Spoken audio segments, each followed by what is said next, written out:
MARVIN REDPOST, A Flying Birthday Cake by Louis Sakar. Chapter 5. George who? Why don't you invite Joe to come over this weekend? Suggested Marvin's mother. He could spend the night. 2 days had passed since Gina and Heather told Joe that he was a dorky. Now everyone called him that. Marvin lay in his bed. When his mother came in and wished him good night, he told her about Joe. He didn't tell her everything. She just said he felt bad because there was a new kid at school and everyone picked on him. I tried to be nice to him, said Marvin. I think he knows that. Marvin knew what it was like to be picked on. Earlier this year, everyone had picked on him. He remembered how bad it felt. He was probably even worse for Joe, he thought, since Joe was just moved here from far away. He wanted to be Joe's friend, but he was afraid that everyone would pick on him again. And then, if Joe moved back to Chicago, Marvin would be friendless. I'm afraid I'm nice to Joe, then the kids will be mean to me too, she said. Maybe if we're nice to Joe, the other kids will nice to Joe too, said his mother. She kissed him good night. On Friday, Mrs. North asked Joe to tell her something about George Washington. Who? Asked Joe. You, Joe, said Mrs. North. I mean, who'd you want to be known about? George Washington. I don't think I know him. The kids cracked up. How about Abraham Lincoln? Said Warren. Do you know him? I don't think so, said Joe. Does he go to this school? Everyone laughed some more. Mrs. North had reminded class not to laugh at their classmates. We go to school to learn. If we already knew everything, then we wouldn't have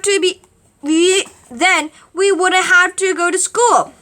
Marvin didn't laugh. Maybe in Chicago, they didn't teach the president until the 4th grade. Joe was still wearing his baggy pants and Mickey Mouse t-shirt. He wore the same clothes all week. I wonder why he never changes clothes, Judy said at lunch. Do you think those are the only clothes he owns? She was sitting next to Casey Appleton. Marvin, Nick, and Stuart sat across from them. He owns other clothes, said Marvin. The moving man probably got lost, so he has to wear the same clothes every day until the moving man gets here. Joe was still sitting all by himself, way down at the end of the table. How come you're always sticking up for him? Asked Nick. I don't always stick up for him, said Marvin. Yes, you do, said Casey. When I told you he kissed the flagpole, you said he was being patriotic. Do you like him? Said Judy. Is he your friend? He's stupid, said Stuart. Maybe he knows something we don't know, said Marvin. Maybe he knows really fun games that we never heard of. Just like he's never heard of volleyball.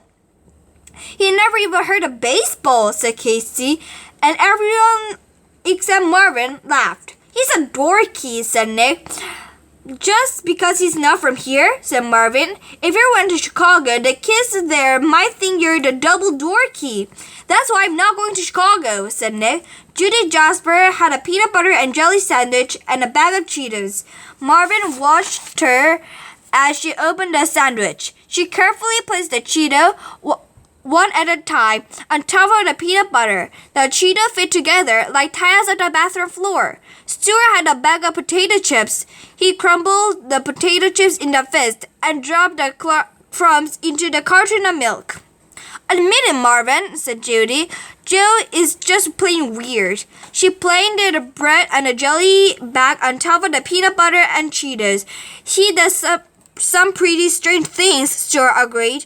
Judy bit into her peanut butter, Cheetos, and jelly sandwich. Stuart drank his potato chip and milk mixture.